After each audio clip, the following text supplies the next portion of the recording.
Pero en medio de todo eso, siempre recuerda, iglesia amada, que Dios es fiel y que Él está a tu lado. Sea lo que estés viviendo, sea lo que te estés enfrentando. El apóstol Pablo dije, esta leve tribulación momentánea aumenta en mí un cada vez mayor peso de gloria. Entonces, lo que puedas estar viviendo, tengo que decirte y recordarte esta tarde que es momentáneo. Que es momentáneo. Esa tristeza es momentáneo, ese dolor es momentáneo, esa ausencia es momentánea, ese problema en el trabajo es momentáneo, ese problema familiar es momentáneo, y lo que está haciendo en ti es aumentando un cada vez mayor peso de gloria. Este mes estamos con un tema. ¿Alguien se acuerda cuál es el tema de este mes? El buen pastor. ¿Sí? Es fácil el tema. El buen pastor. La semana anterior estuvimos en el primer culto ministrando sobre el buen pastor y hablando del salmo, uno de los salmos más conocidos, más famosos. ¿Alguien tiene idea de qué salmo se ubica usted el buen pastor? Salmo 23. El Salmo 23. Uno va conduciendo y va viendo el carro y dice, el Señor es mi pastor. Y quedaron algunos puntos del domingo anterior acerca del Salmo 23. No podemos repetir el mensaje. Pero sí, esos puntos que quedaron pendientes, me gustaría compartirlos con ustedes. O sea, ustedes van a recibir la segunda parte del mensaje de la semana pasada, que fue en el primer culto, la primera parte. Y quiero que por favor me acompañe en el Salmo capítulo 23. Por favor, Salmo capítulo 23.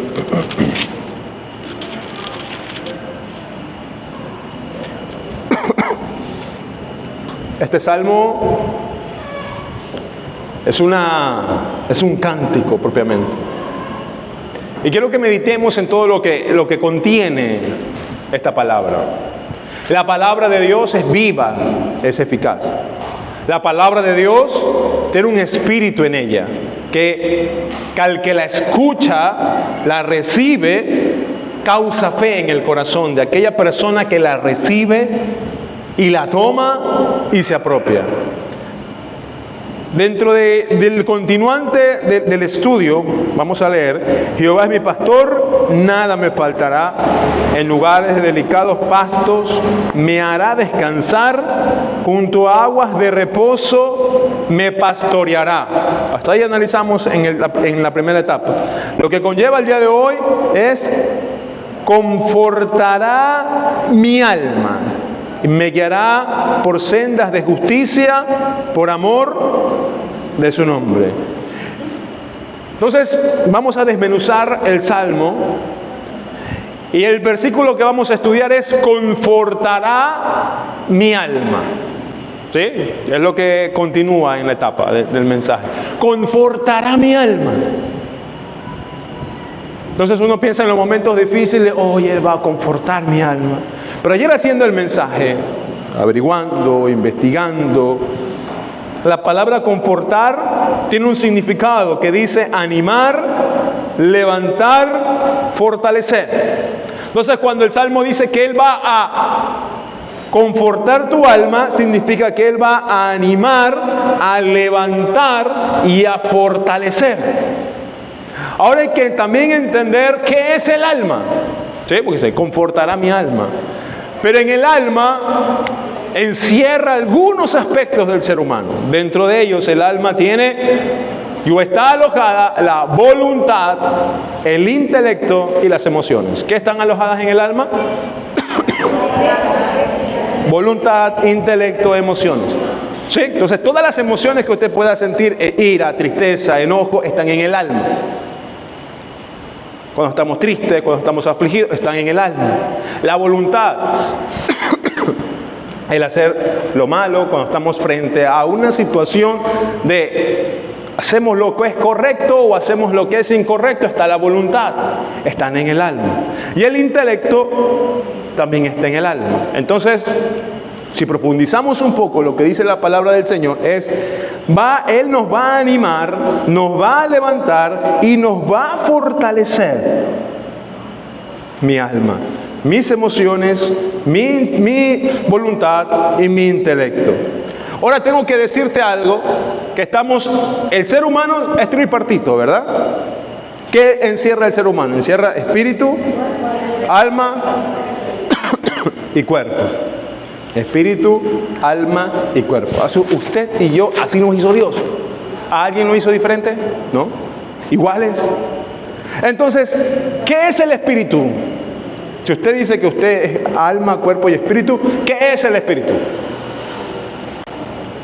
¿O para qué usted cree que Dios depositó en usted un espíritu?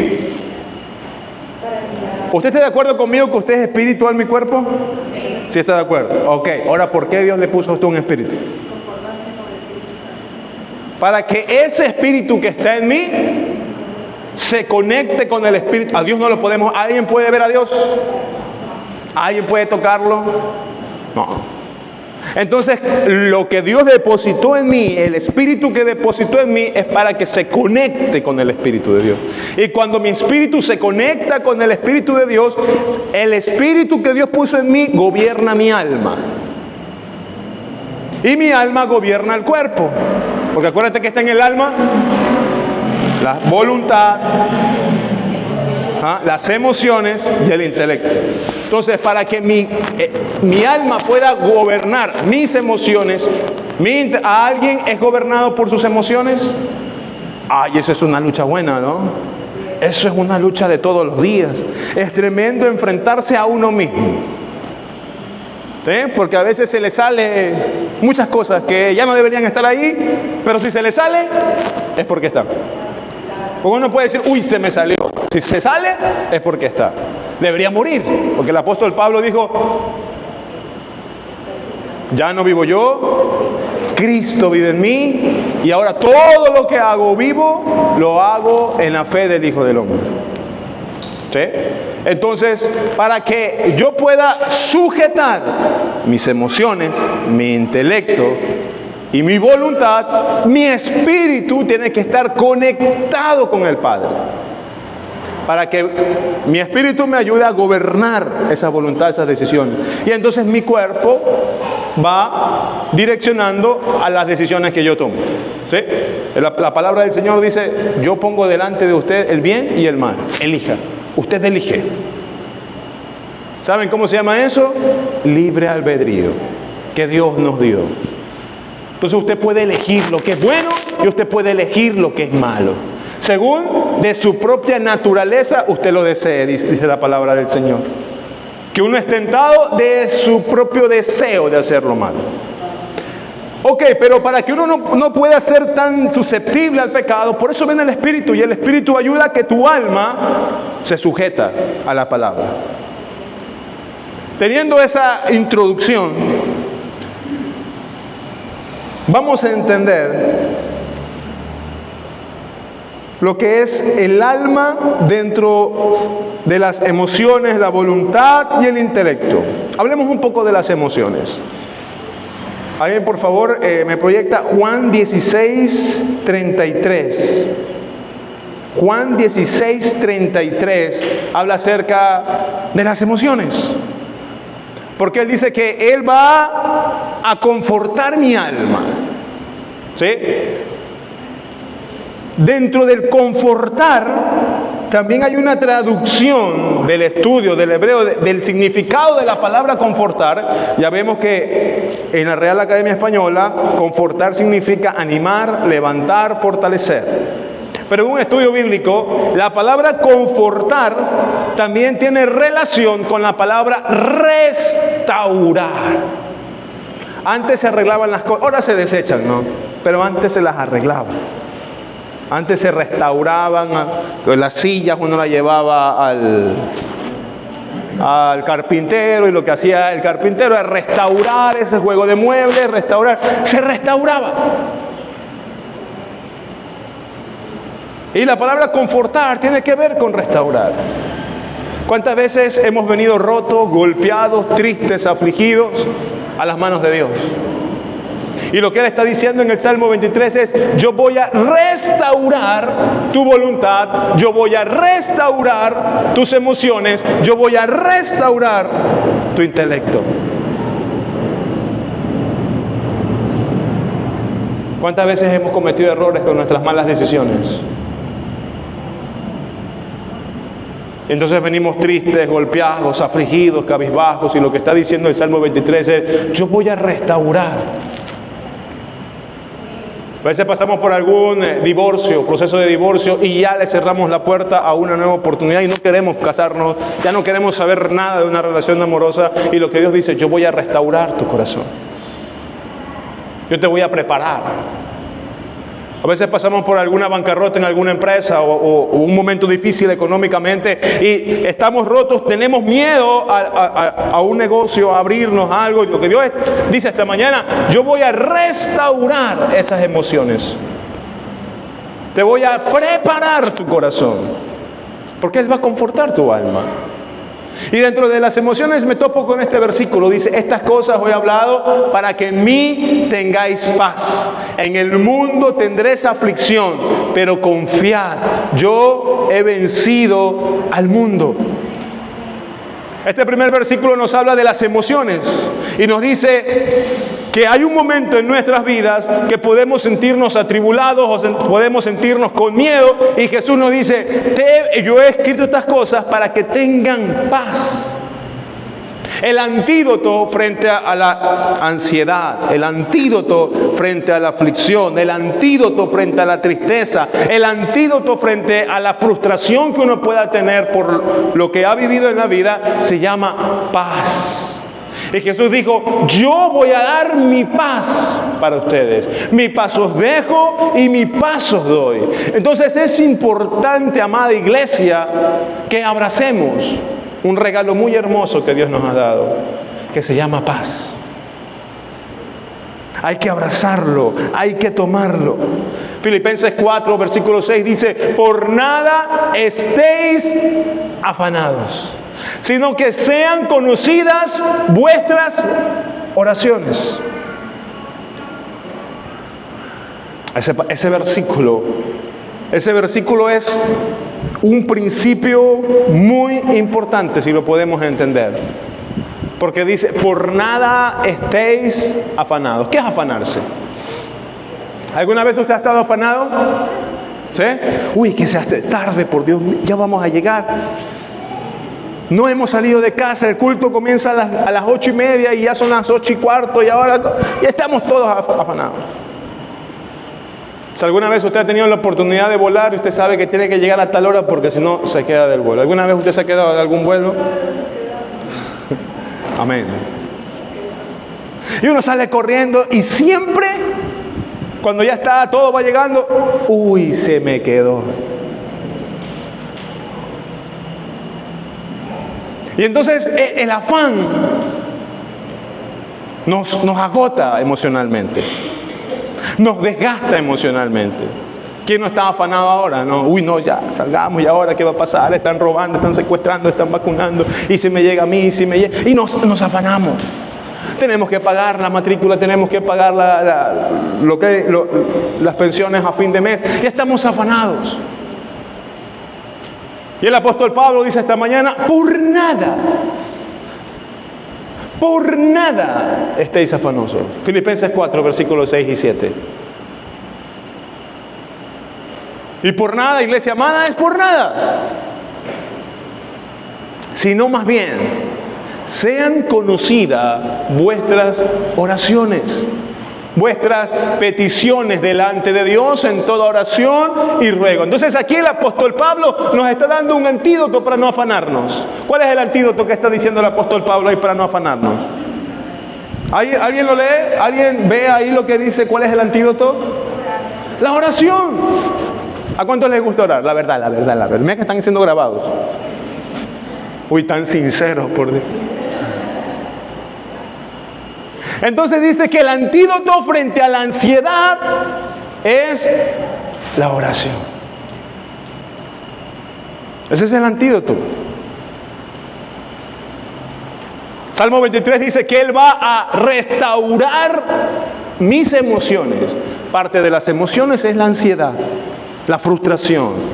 A veces nos frustramos porque no podemos alcanzar las cosas que queremos, los sueños que tenemos. O a veces el matrimonio no salió como lo pintó Disney y no soy feliz para toda la vida y ando dentro de mi ser algo que me frustra. Entonces Dios dice, ok, yo voy a restaurar esa área de tu vida. Yo voy a restaurar esa parte de ti. Yo voy a sanar tu alma, a restaurar tu alma. Y en el alma están las emociones.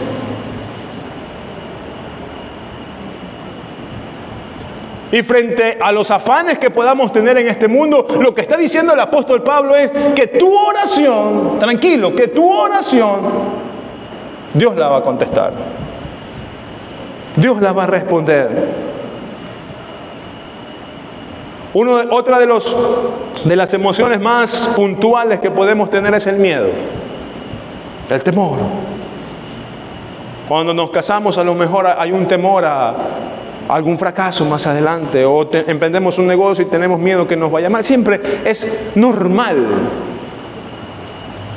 que tengamos temor al momento de iniciar algo, de emprender algo, de movernos en algo. Pero es donde viene el Espíritu de Dios. Y me encanta este texto en 2 de Timoteo, del 1 al 7, dice que Dios no nos ha dado espíritu de temor. Él no nos ha dado espíritu de temor. Y dice la palabra del Señor en 2 de Timoteo capítulo 1, versículo 7. ¿Me ayudas por favor con la proyección? En segunda dice, no nos ha dado espíritu de cobardía, de temor, sino de poder, de amor y de dominio propio. Entonces cuando tengamos a nosotros venga temor frente a situaciones que estamos viviendo, venga temor frente a lo que podamos estar experimentando, lo que la palabra del Señor me está diciendo esta mañana es que eso no lo ha dado Dios a sus hijos. Dios no ha traído ese espíritu de temor sobre tu mente, sobre tu corazón, sobre tu casa, sobre tu familia. Lo que Dios te ha dado es otra cosa. ¿Qué nos ha dado Dios? ¿Qué te ha dado Dios?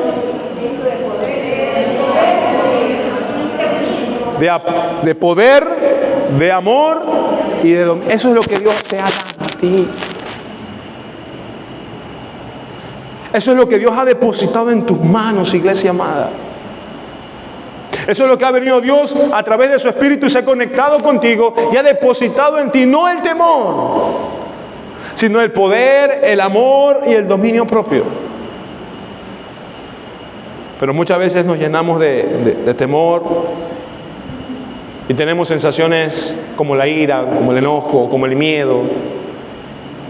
Entonces dice la palabra del Señor que Él ha venido a restaurar tu alma, a confortar tu alma. Esas son las emociones. Hay una película de Disney que está de moda respecto a las emociones. Entonces, cuidado. Cuidado, nuestras emociones nos pueden distanciar del propósito de Dios para nuestras vidas. Le pasó a Moisés. ¿Y sabe qué dice la Biblia de Moisés? Que era el hombre más manso que había en la tierra. Y el hombre más manso que había en la tierra, un día se sentía mal, tuvo ira, tuvo coraje. Y Dios le dijo que le hable una roca, en lo que hizo Moisés, cogió una vara y le pegó a la roca. Y Dios le dijo, por cuanto le pegaste y no le hablaste, no vas a entrar al lugar que yo he prometido. Cuando nos dejamos gobernar por nuestras emociones, podemos decir cosas que van a lastimar nuestro matrimonio. Cuando nos dejamos dejar que nuestras emociones nos gobiernen, podemos llenarnos de ira, de enojo, de frustración, de miedo, de temor, de angustia, de ansiedad. Y las emociones que ahora comienzan a dirigir nuestros pasos. Y entonces Dios viene a recordarnos esta mañana que Él no nos ha dado un espíritu de temor, sino que Él nos ha venido a dar un espíritu de amor, de poder y de dominio propio para tu vida. Eso es importante que lo tengas guardado en tu corazón. Lo segundo que habla del alma, hablamos de las emociones. Lo segundo que habla del alma es la voluntad. ¿Sí? ¿Está conmigo? La voluntad. Salmo 40, versículo 8, el salmista dijo: Señor Dios mío, el hacer tu voluntad me agrada. Salmo 48. Cuando Jesús vino, Jesús enseñó una oración modelo. ¿Cuál era la oración modelo que enseñó Jesús? El Padre Nuestro. Y dentro de esa oración modelo que Jesús enseñó a la humanidad, al hombre, dijo: Padre nuestro que estás en los cielos, santificado sea tu nombre, venga a nosotros tu reino, hágase tu voluntad en la tierra, así como lo es en el cielo. Entonces, cuando habla de la voluntad, tenemos que entender que la voluntad, una cosa es mi voluntad y otra cosa es la voluntad de Dios para mi vida. La palabra del Señor dice que hay caminos que al hombre le parecen derechos, pero su final son caminos de muerte.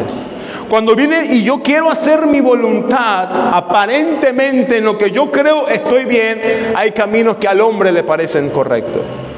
Y entonces por eso es que el salmista sale a decir: Señor, hacer tu voluntad me agrada, ayúdame a hacer tu voluntad. Y hay una historia de un hombre en la palabra del Señor muy famosa, que él quería hacer su voluntad frente a la voluntad de Dios. ¿Ustedes qué dicen? ¿Es fácil hacer la voluntad de Dios? No. Resulta que un día Dios le habla a un profeta. ¿Sí? Esta es la historia del gran pez. Ya sabe de qué vamos a hablar. Entonces Dios le habla a Jonás y le dice: Jonás, quiero que vayas ¿a dónde? A Nínive. Y en Nínive vas a predicar mi palabra y vas a llevar un mensaje. ¿Cuál era la voluntad de él? ¿De quién? De Dios. Pero Jonás dice que él no quiso ir a Nínive y que él acompañe. Vamos a leer algunas perlas que están en este pasaje de Jonás.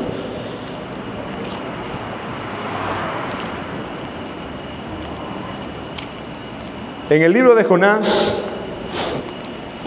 esta historia, Jonás capítulo 1. Vino palabra de Jehová a Jonás, hijo de Amitai, diciendo: levántate y ve a Nínive, aquella gran ciudad, pregona contra ella, porque ha subido su maldad delante de mí. Y Jonás se levantó para huir de la presencia de Jehová a Tarsis. ¡Wow! ¿De dónde quería huir Jonás? ¿Alguna vez usted ha querido huir de la presencia de Jehová?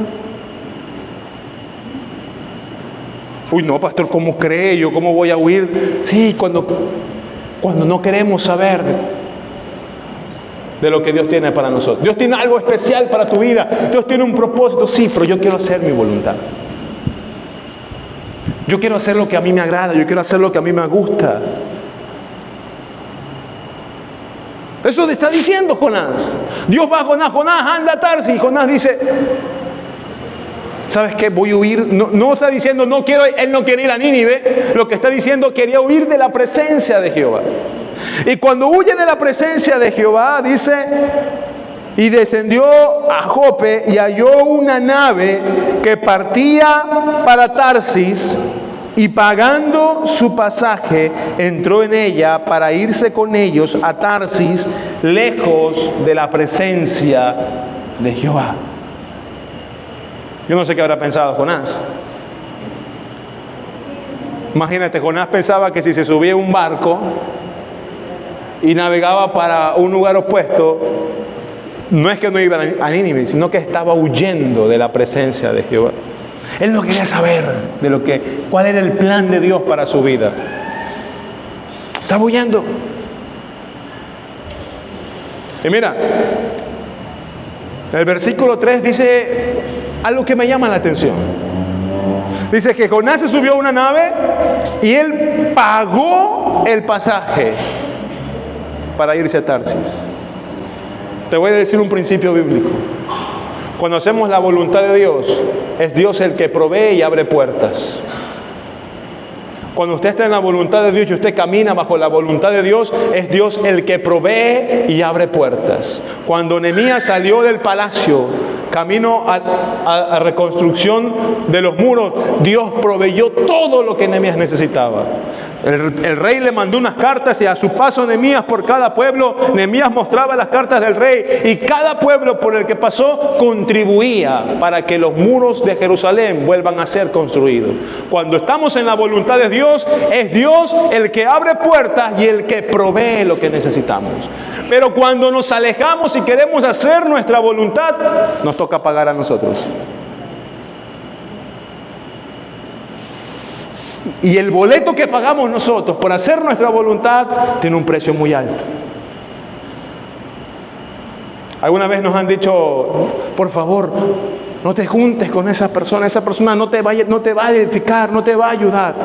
Pero como queremos hacer nuestra voluntad, cuando nos toca pagar el boleto, resulta que esa traición fue grande. Que esa persona que nos decían que no nos juntemos con ella, tuvo un precio muy alto. A lo mejor dañó tu matrimonio. A lo mejor dañó tu negocio, dañó tu célula. No hacer la voluntad de Dios tiene un precio muy alto, iglesia amada. No hacer la voluntad de Dios tiene un costo muy elevado para nuestras vidas. Nos toca pagar a nosotros. Eso llévatelo en tu corazón. Cuando tú hagas la voluntad de Dios en tu vida, Dios va a proveer y Dios va a abrir las puertas y te va a conectar con gente y te va a llevar a cumplir su propósito. Pero cuando nos salgamos de la voluntad y queremos hacer lo que queremos, nos toca pagar el boleto a nosotros. Y el boleto de la traición, o a lo mejor te casas y te dice, esa persona es yugo desigual, no te cases con esa persona. Pero como lo amo. Ay, es que estoy enamorado de esa persona. Pero esa persona es un yugo. La Biblia dice que el yugo desigual es muy difícil el matrimonio. Pero no es que lo amo, pastor, usted no sabe. El precio que se paga por ese matrimonio es muy alto. Probablemente también lo paguen tus hijos. Entonces no hacer la voluntad de Dios tiene un precio. Salirse de la voluntad de Dios tiene un precio. Cuidado, nos toca pagar el pasaje como Tarsis. Verso 4. Pero Jehová hizo levantar un gran viento en el mar, y hubo en el mar una tempestad tan grande que se pensó que se partía la nave. Y los marineros tuvieron miedo y cada uno clamaba a su Dios. Y echaron al mar los enseres que habían en la nave para descargarla de ellos. Pero Jonás había bajado al interior de la nave y se había echado. ¿Qué estaba haciendo Jonás?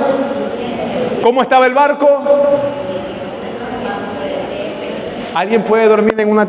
O sea, vamos a meternos un poco en este escenario. Aquí hay dos principios que podemos ver en este versículo. Estamos claros que si hacemos la voluntad de Dios, es Dios el que provee, es Dios el que abre puertas y lo va a llevar y conectar. Cuando nos salimos de la voluntad de Dios, nos toca pagar el pasaje a nosotros. ¿Está claro? Lo segundo que vemos aquí es que el barco comienza una tempestad inmensa. Una tempestad grande. Dice que la tormenta, las olas, que el barco está como que se hundía. Y lo primero que empiezan a hacer las personas es coger los enseres del barco y tirarlos por la borda para que no les haga peso y poder salvarse. ¿Sí? Aquí ya no importaba la maleta, no importaba la ropa, lo que querían era salvarse y cogían las maletas y las tiraban, cogían las cosas y lo tiraban. Amado, no hacer la voluntad de Dios nos puede hacer perder cosas en el camino. Nos puede costar. Podemos perder en el camino amistades, familias, hijos. Sale muy caro no hacer la voluntad de Dios. Cuando uno quiere hacer su propia voluntad y quiere tomar sus propias decisiones, esta palabra nos está enseñando que en el camino se pueden perder cosas. Podemos perder aún matrimonios, aún hijos. Dice que los marineros botaban las cosas para salvarse. Y lo siguiente que puedo ver en este versículo, algo que me llama la atención, cómo el barco está con una tormenta tenaz. Las olas, la lluvia, todo el mundo gritando, tirando las cosas por borda. ¿Y cómo estaba Jonás?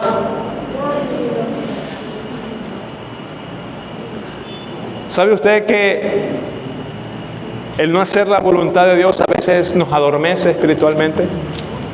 Hay un dicho, y si te lo relaciono con un dicho popular, ahí sí me va a entender más claro. No hay peor ciego.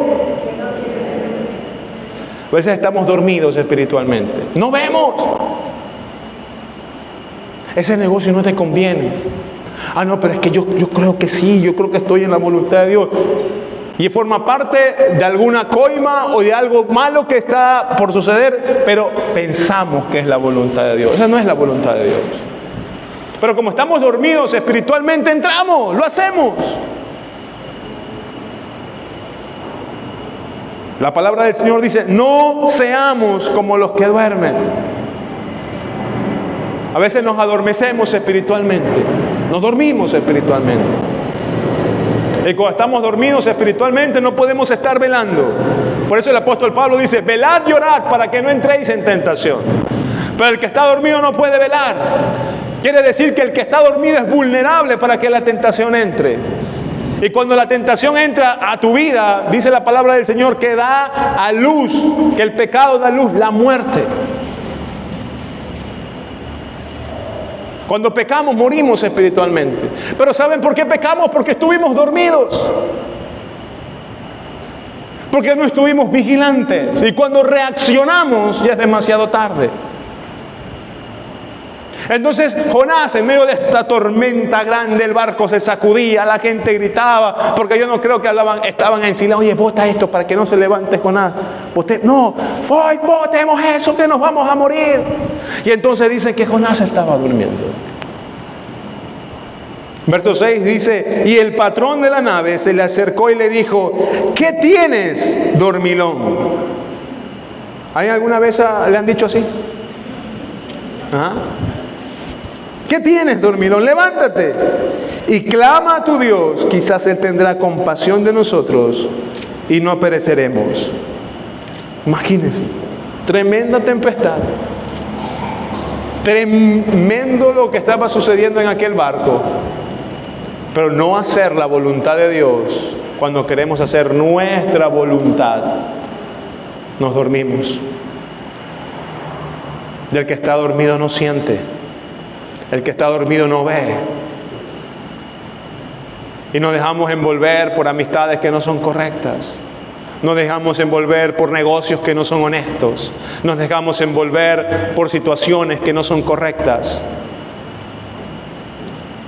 Respondemos mensajes de personas que no son nuestra pareja y comenzamos a chatear porque estamos dormidos. Y probablemente cuando nos despertemos ya se haya pecado y el pecado da luz la muerte. Probablemente reaccionamos en un motel o reaccionamos en la cárcel como el hijo pródigo que estaba comiendo de las algarrobas de los cerdos. Cuando él reaccionó era porque estaba comiendo de las algarrobas de los cerdos. Cuando ya estaba en la miseria. Digo, uy, ¿qué hago aquí? Pero porque había tocado fondo. A veces reaccionamos cuando ya tocamos fondo. A veces reaccionamos cuando la separación de mi hogar es inminente. O cuando ya firmamos el acta de divorcio. Oh, Dios mío, ¿qué hice? ¿Por qué me acosté con esta mujer? ¿Por qué le fallé a mi esposo? ¿Por qué le fallé a mi esposa? ¿Qué hice? Porque estamos dormidos espiritualmente. ¿Y saben por qué nos dormimos espiritualmente? Porque no estamos haciendo la voluntad de Dios para nuestras vidas. El salmista, Salmo 48, dice, Señor, el hacer tu voluntad me agrada. La voluntad de Dios para tu vida, dice la palabra del Señor, que es buena, que es agradable y que es perfecta.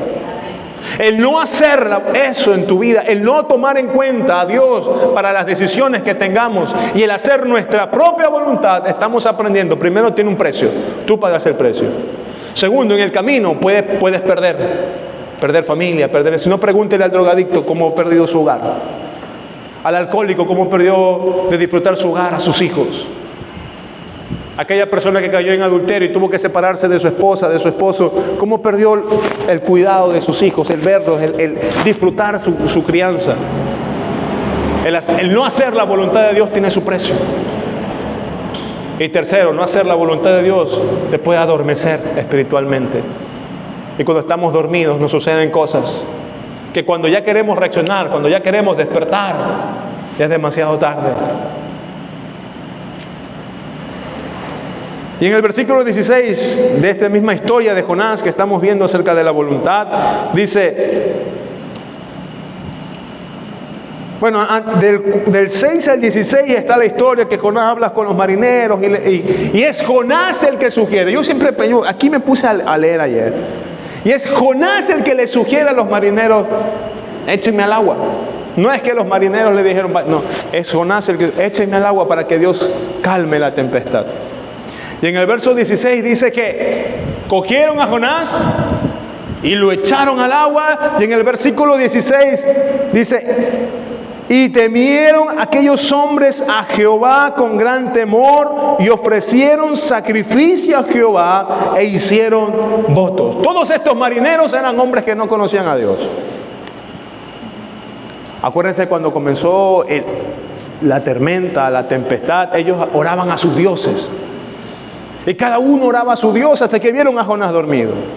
Y entonces cuando Jonás les habló y lo echaron a Jonás, dice que los hombres que estaban en el barco temieron a Jehová. Uy, el Dios de Jonás será tremendo. Entonces esto me enseña también otro principio. Que usted cree que por predicar la palabra de Dios, no, yo estoy bien, estoy predicando. Y pensamos que, mira, Dios puede usar nuestras vidas aún si estamos en lo incorrecto. Dios usó a Jonás. Esos marineros que nadie conocía a de Dios, usó a Jonás, usó lo que estaba pasando para que también conocieran quién era Jehová, esos marineros. Así que, amado, la palabra del Señor dice, no todo aquel que me diga Señor, Señor, entrará en el reino de los cielos. Dice que, Señor, en tu nombre echamos fuera demonios. Señor, en tu nombre sanamos enfermos. Y Dios dirá, yo no os conozco, hacedores de maldad. No confundamos servicio a Dios con relación con Dios. No confundamos, usted puede venir acá, es más, yo puedo venir, preparar un mensaje, estoy sirviéndole a Dios, pero esto no quita mi responsabilidad de yo tener mi relación con Dios. Los ministros que vienen a tocar la alabanza, ellos vienen a servirle a Dios, pero eso de ninguna manera quita la responsabilidad de tener una relación con Dios. Usted puede venir acá, puede servir, puede estar en la puerta, puede estar limpiando acá, pero eso no quita de ninguna manera tu relación con Dios. Usted puede venir aquí a la iglesia, puede estar sentado y ya sentirse bien, pero eso no quita de ninguna manera que usted salga de la casa, salga de la iglesia, vaya a su casa y tenga relación con Dios. Y nos podemos sentir bien, ay, porque le predicamos al de la esquina, él se va a salvar, porque Dios tiene misericordia de aquella persona que recibe la palabra. Pero es tu relación con Dios lo que te hace diferente. Así que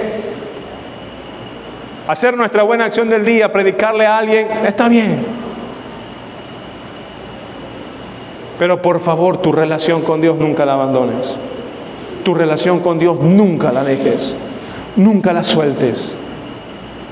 Porque esa relación con Dios es lo que te va a hacer diferente, lo que te va a hacer que Dios te diga, yo a ti sí te conozco. Entra al gozo de tu Señor. Esa relación con Dios es lo que marca la diferencia. Entonces Jonás nos enseña que aún a pesar de no hacer la voluntad de Dios, Dios usa eso. Así que usted piense que está, a lo mejor usted está en alguna fiesta, está con unos amigos que vio hace tiempo y está ahí bailando, está ahí, y de repente a uno usted coge y le predica, no, es que estoy aquí predicando también. Usted no puede estar haciendo la voluntad de Dios, pero Dios va a usarte para poder bendecir a otros.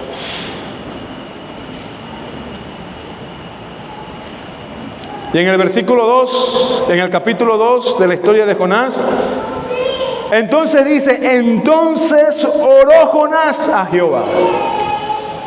¿Usted se acuerda que estaba haciendo Jonás en el versículo 2, en el capítulo 1?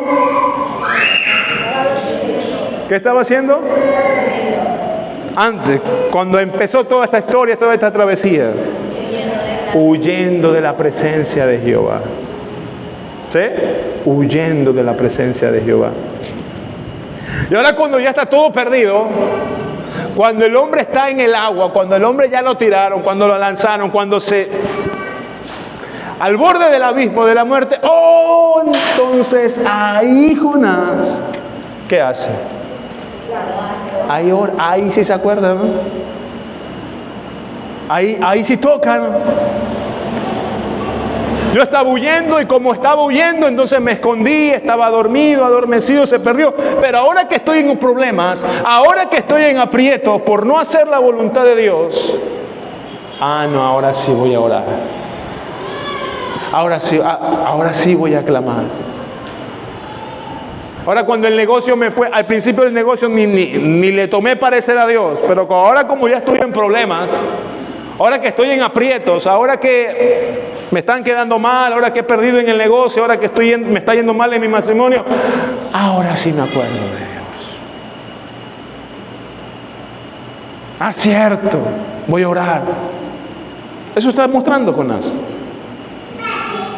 Dice, y Jonás oró al Señor, y ahí está la oración que Dios muestra. Pero tomé ese pasaje porque para enseñarte, iglesia amada, que el no hacer la voluntad de Dios para tu vida puede tener un precio muy alto. Pidámosle a Dios que nos ayude, que nos enseñe a hacer su voluntad. Señor, enséñame a hacer tu voluntad. Señor, guíame a hacer tu voluntad. Y para eso necesitamos al Espíritu Santo. Porque el Espíritu Santo es el que nos va a guiar, el que nos va a enseñar, el que nos va a mostrar.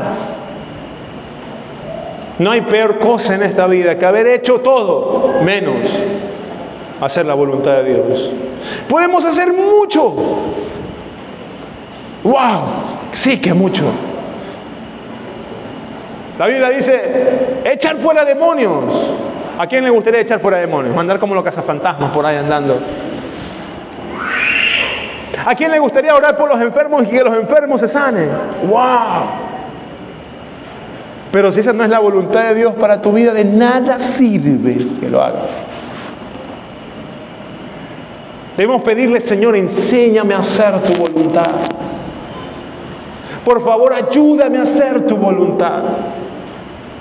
En los secretos del Salmo, me encanta ese versículo que dice, en los secretos me entender sabiduría. Ayúdame a vivir los días de tal forma que yo pueda traer sabiduría a mi vida. Pidámosle a Dios que nos ayude a hacer su voluntad.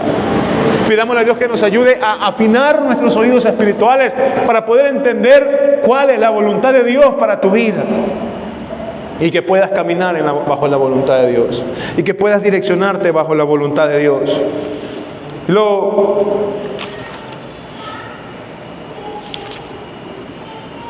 Eso dentro de la parte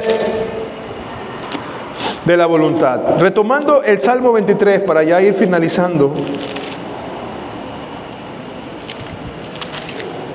Dice, confortará mi alma y me guiará por sendas de justicia, por amor de su nombre. Dice que Él me va a guiar por sendas de justicia. Jesús dijo, yo soy el camino, yo soy la verdad y yo soy la vida.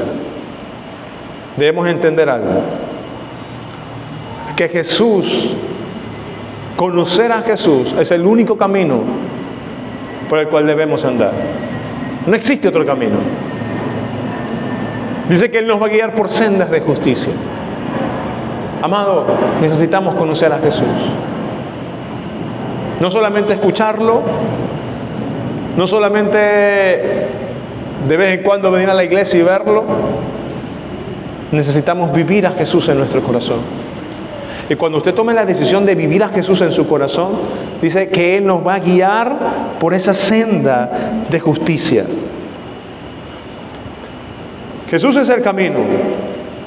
Cuando dice la Biblia, aquí nos está enseñando que habla de la justicia, y la única norma legal que tiene Dios para actuar es su palabra.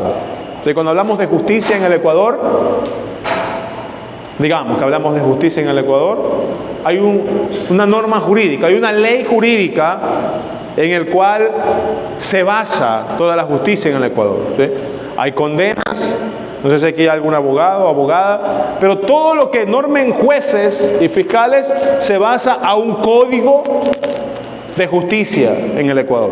Y cada país tiene su código, cada país tiene su norma. Cuando hablamos de justicia en el reino, viene la palabra del Señor.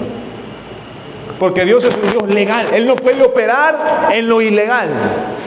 Él no puede operar en lo ilegal. No puede. Pastor, ¿cómo así? No entiendo cómo Dios no puede operar en lo ilegal. Puede venir un ladrón y él puede en su mente pedirle al Señor: guárdame, cuídame, que no me alcance la policía, que no me vean cuando voy a asaltar. Él puede estar pidiéndole a Dios algo, pero como norma en lo ilegal, Dios no va a respaldar lo que le está haciendo. Dios es un Dios legal. Fuera de lo que está escrito en la palabra del Señor, Él no puede operar. No puede. Por eso necesita que nosotros volvamos, necesita Dios que nosotros vayamos a la palabra, que lo tomemos a Él por Padre, que venga y que nosotros confesemos nuestros pecados para que Él pueda operar en nuestras vidas. De lo contrario, no puede. Si usted no confiesa su pecado y se aparta, usted no puede alcanzar misericordia. Esa es la legalidad de Dios. Entonces Dios necesita un marco legal para operar en tu vida. Por eso Dios primero tiene que restaurarte, Dios tiene que sanarte, Dios quiere que confieses tu pecado para que Él pueda perdonarte. Eso es el marco legal de Dios. Me encanta cuando Dios le dice a Josué: no apartes de tu boca este libro de la ley. Medita en ella de día y de noche. Entonces harás prosperar tu camino y todo te irá bien. Porque hay un marco legal donde Dios opera. Dios no puede operar en la ilegalidad. Para Dios bendecir una relación, Dios pide que nos casemos. El acto sexual es el mismo, estando casado o no estando casado. La relación sexual físicamente es la misma. Pero para que Dios bendiga esa unión, tiene que haber un acto legal, que es el matrimonio. Dios no puede operar donde no hay legalidad. Si usted, el negocio o algo empezó con coimas, robándole a alguien, dañando a alguien, Dios no va a bendecir ese negocio. No puede. Por más que usted ore, por más que usted ayune, no puede. Porque está sentado en una base ilegal donde Dios no puede obrar. Dios va a ir cortando cosas en nuestras vidas. Cuando el Señor, ayúdame, Señor, hazme de nuevo, Señor, rómpeme. Cuando oramos de esa forma, Dios va a ir en nuestra vida, lo que no esté bien, lo que tenga fallas, lo va a ir cortando. Y si es necesario, lo va a ir haciendo de nuevo. Porque más importante para Dios, no sé si César me acompañas, por favor, ya estamos terminando. Lo más importante para Dios es la salvación de nuestras almas. Eso es lo más importante. Amado, si tú oras para que tu negocio camine, si tú oras para que tu vida avance, es dentro de la legalidad de Dios. Dios no puede obrar. Para que Dios perdone tus pecados, necesitamos confesarlos.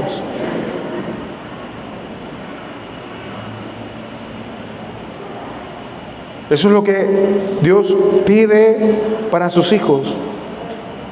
Necesitamos la palabra de Dios en nuestras vidas. Salmo 119:8 dice que guardar la palabra de Dios para nuestras vidas hace que limpiemos nuestro camino, que sea lámpara.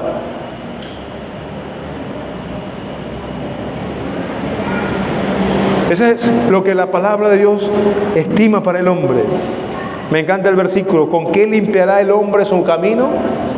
¿Con qué limpiará el hombre su camino? ¿Usted ha leído ese versículo?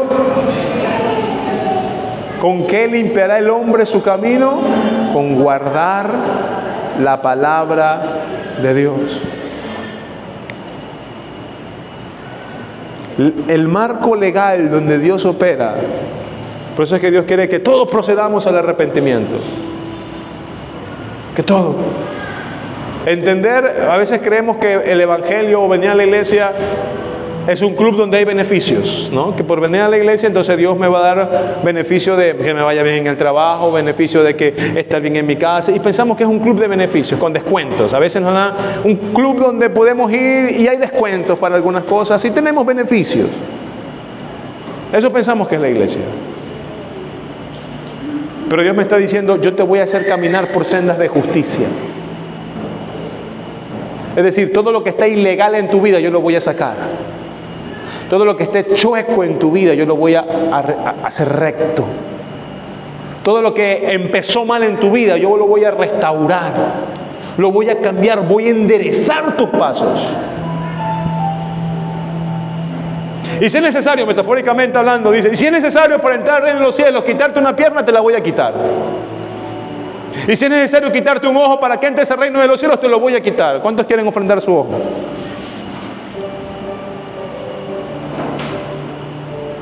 Eso dice la palabra del Señor. Para entrar al reino de los cielos, a veces hay que cortarnos una pierna, cortarnos una mano. Si tu mano te es ocasión de caer, córtatela, dice la palabra. Si tu pierna es ocasión de caer, córtatela. Uy, no, pastora. Dios no puede operar en la ilegalidad. Dios nos va a hacer caminar por sendas de justicia. El camino es Jesús, la justicia es su palabra. Uy, Señor, es mi pastor, nada me faltará en lugares de... Y recitamos el Salmo 23. Y hoy hemos aprendido que el Salmo 23 tiene que ver, cuando dice confortará mi alma, tiene que ver con restaurar mis emociones, mi voluntad, mi intelecto. Tiene que ver con enseñarnos a hacer la voluntad de Dios para mi vida, hacer la voluntad de Dios para mi vida. También tiene que ver caminar por sendas de justicia. Para que pueda haber bendición de Dios. Ojo, no hablo gracia de perdón y vida eterna. Eso nos abraza todo. Hablo para que la bendición de Jehová esté contigo. No confundamos bendición de Jehová con la vida eterna. La vida eterna es para todos. Abrace la vida eterna, amado. Pero si usted quiere que Dios bendiga su vida, bendiga su casa, su matrimonio, su final, todo. Entonces hay un principio. Hay una norma legal donde Dios actúa y obra. Fuera de esa norma legal, lo imposibilitamos a Dios. Y lo último del Salmo 23 dice, su vara y su callado me infundirán aliento. Su vara y su callado me infundirán aliento. La vara sirve para corregir. Una vara se corregía a las ovejas cuando andaban queriéndose descarriar. Esa es la vara. Y la vara significa la palabra. ¿Cuántas veces la palabra nos ha confrontado? ¿Cuántas veces la palabra nos confronta? Y nos pensamos que somos buenos. Yo no digo malas palabras, no le hago daño a nadie, no le miento a nadie. Pero la palabra de Dios dice que si yo miro a una mujer en mi corazón y la miro y la codicio, ya adulteré. Hello, varones. Si yo la veo a la mujer, ¿sí? Usted sabe de lo que estoy hablando. Y yo la veo y ya le hago una radiografía, tomografía y un escáner completo a la mujer. Dice que ya adulteré con ella en mi corazón. Eso dice la palabra. Pero a veces nos pensamos que somos buenos porque no mentimos, no robamos, no le hacemos daño a nadie. Y a la luz de nuestra propia opinión, ¡wow! Somos súper espirituales. Pero a la luz de la palabra, ¿cuánto nos falta? ¿Cuánto nos falta? Cuando nos dice que el que nos ofende y nos hiere en una mejilla, la palabra dice que le pongamos la otra. No sé cuántos hacemos eso. Duro, es duro. Que si alguien me ofende, que si alguien me lastima, yo también le voy a dar la otra mejilla. No, yo le puedo dar es un golpe, amén. Pero la otra mejilla no. ¿Cuánto nos falta cuando nos exponemos a la luz de la palabra? Cuando hacemos así y viene la palabra de Dios y expone nuestros defectos. No es que es una mentirita blanquita, piadosa, pero no. El padre de toda mentira es Satanás.